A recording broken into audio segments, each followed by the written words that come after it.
واسه من توی قلبت هنوز یه ذره جا بود. میخوای تنها بذاری با این دل دیوونه، میگی سیری از من به 100,000 بهونه.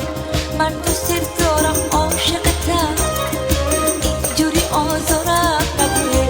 جواب رد این قلب گرفتارم نده. من دوست دارم عاشقتم،